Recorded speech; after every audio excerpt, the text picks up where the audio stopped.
মৃত্যুমুখ থেকে ফিরে এসেছি বলতে পারলেই হয়। তখন তো মনে ছিল আর বাঁচবো না। মহাকুম্ভের বিপর্যয়, হার হিম করা অভিজ্ঞতা হাওড়ার এক কলেজ ছাত্রের। চোখের সামনে মৃত্যু দেখেছেন প্রিয়াঙ্কা সিসোদিয়া। নিজেও মৃত্যুর মুখ থেকে ফিরে এসেছেন। পুণ্য স্নানের সময় ধাক্কাধাক্কিতে রাস্তায় পড়ে যান প্রিয়াঙ্কা। তাদের মারিয়ে এগোতে থাকে জনস্রোত। জি 24 ঘন্টায় ভয়াবহ অভিজ্ঞতার কথা শোনালেন প্রিয়াঙ্কা।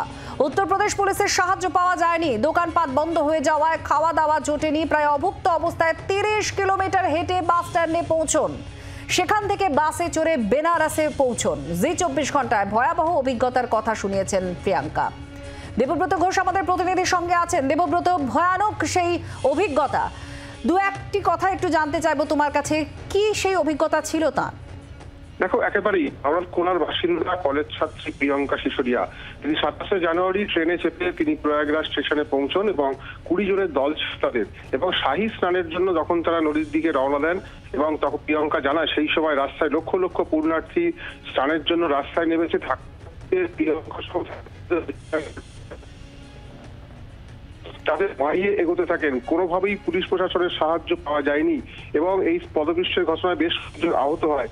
তিনি যে বেঁচে ফিরবেন সেটা কোনোভাবেই তিনি ভাবতে পারেননি, কারণ যে ঘটনার সম্মুখীন হয়েছেন আজকে বাড়িতে তিনি জানান বা তা গিয়ে দেখা যায় যে চোখে মুখে এখনো পর্যন্ত আতঙ্কের হ্রাস এবং পদপিষ্টে আহত হলেও তিনি ঘরে ফিরতে পেরেছেন, এটাই তার সব থেকে বড় পাওনা। এবং পরিবারের লোকজন তারাও অনেক শিক্ষিত ঘটনা ঘটেছে, যে ভয়াবহ অভিজ্ঞতার সম্মুখীন হয়েছে প্রিয়াঙ্কা, সেটা বলতে গিয়ে তিনি কার্যত তিনি যেটা জানান যে তিনি যেভাবে বিপদের মধ্যে ছিলেন, যেভাবে তাদের উপর দিয়ে অন্য পুণ্যার্থীরা মারিয়ে চলে যাচ্ছিল, তার শরীরে কিন্তু বেশ কয়েক জায়গায় এখনো পর্যন্ত আঘাত রয়েছে এবং তিনি ভালো করে এখনো পর্যন্ত হাঁটতে পারছেন না। এবং তিনি জানান যে কোনো ঘটনা ঘটলো এবং এত পুণ্যার্থীর যখন ঢল নেমেছে সেখানে কোন রকম সেই পুলিশের অসহযোগিতার অভিযোগ করছেন। যখন এই দুর্ঘটনা ঘটে তখন চারপাশে কোনো পুলিশ প্রশাসনের কোনো দেখা পেয়েছিলেন? যখন তারা স্নানের উদ্দেশ্যে যাচ্ছিলেন কি ব্যবস্থা ছিল? দেখো, পুলিশি ব্যবস্থা থাকলেও কিন্তু সেটা যে পর্যাপ্ত ছিল না এমনটা মনে করছে প্রিয়াঙ্কা, কারণ যেভাবে লক্ষ লক্ষ পুণ্যার্থীর ঢল নেমেছে, যেভাবে নিরাপত্তা দেওয়া উচিত ছিল সেটা ছিল না বলেই তিনি মনে করছেন এবং যে কারণেই এই ঘটনা ঘটলো। এবং যখন এই দুর্ঘটনা এবং তারপর তিনি কোনোভাবে উঠে কোনো রকম গাড়ি পাননি, পুলিশ সাহায্য পাননি, তাদেরকে অনেকটা পথ তাদেরকে হেঁটে যেতে হয় এবং অভুক্ত থাকতে হয়, এমন কথাও জানাচ্ছেন প্রিয়াঙ্কা। ধন্যবাদ। দেবব্রত ঘোষ আমাদের প্রতিনিধি জানাচ্ছিলেন এই প্রিয়াঙ্কার সঙ্গে তিনি কথা বলেছেন। সে তার হার হিম করা অভিজ্ঞতা জি 24 ঘন্টার সঙ্গে তিনি ভাগ করে নিয়েছেন। তিনি বলছেন অভুক্ত ছিলেন এই ঘটনার পর। প্রায় 30 কিলোমিটার অভুক্ত অবস্থায় তিনি হেঁটে তারপর স্টেশনে পৌঁছন। আর তার আগে যে অভিজ্ঞতা, যেখানে প্রায় দমবন্ধ হয়ে আসছিল তার পদপিষ্টের যখন ঘটনাটি ঘটে, সেই মুহূর্ত কি ছিল আর কিভাবে তিনি বাড়ি ফিরে এলেন, তার এই স্বস্তির কথা সেটাও শুনুন প্রিয়াঙ্কার মুখ থেকে। 27 তারিখ গেছিলাম, 20 গেছিলাম, 31 তারিখ ফিরেছি।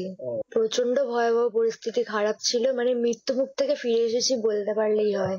ঘটনাটা হচ্ছে সেদিন সকালে আমরা বাড়ি আসার জন্য বেরিয়েছিলাম। এবার ওখানে সব রাস্তাঘাট বন্ধ করে দিয়েছিল, ট্রেন বাস কোনো জায়গায় যাওয়ার কোনো পরিস্থিতি ছিল না। যত লোক সেদিন গেছে ওই মৌন অমাবস্যায় চান করার জন্য বা এবার চান করে ফেরত আসছিল, সেই দিনই হয়েছিল বিচ্ছিরি অবস্থা। আমরা ওখানে রীতিমতো ভিড়ের ঠেলাঠেলিতে চাপা পড়ে গেছিলাম। ওখানে পায়ে আমাদেরকে সব মারিয়ে চলে গেছে। আমরা বাঁচানোর জন্য পুলিশ প্রশাসনকে বলছি, তারাও বেরিয়ে চলে গেছে নিজেদের প্রাণ বাঁচাতে, আমাদেরকে কেউ সাহায্য করেনি। রীতিমতো গাড়ি বেরিয়েছিল বড় বড় মহাদেব বাবাদের, তারা গাড়ি চাপা দিয়ে চলে গেছে কত মানুষকে। আমাদের সামনে থেকে কতজন অজ্ঞান হয়ে গেছে, মৃত্যু হয়ে গেছে আমরা দেখেছি। তখন তো মনে ছিল আর বাঁচবো না, পুরো শেষ। পুরো লোহার গ্রিল রড ফড সমস্ত পড়ে গেছিল আমাদের উপর। তারপর আমরা সবাইকে সাহায্য চাইছি যে আমাদেরকে বাঁচান দাদা, তুলুন। পরিস্থিতি এত খারাপ যে কেউ নিজেদেরকে বাঁচাতে পারলে বাঁচে, কে মরেছে কে বাঁচছে কাউকে দেখছে না। আমার সঙ্গে আমার একটা বন্ধু ছিল, আমার মাও ছিল। পেয়েছে আমার বন্ধু, আমার সাথে ছিল, তাকে তুলতে পেরেছি আমি ওঠার পরে। তারপরে আমার মাকে খুঁজে পেয়েছি। আর মায়ের তো সবকিছু হারিয়ে গেছিল, তাদেরও সব হারিয়ে গেছে, ব্যাগপত্র সব হারিয়ে গেছে, জুতো ব্যাগপত্র সব। বাংলার আওয়াজ, বাঙালির আবেগ, জি 24 ঘন্টা।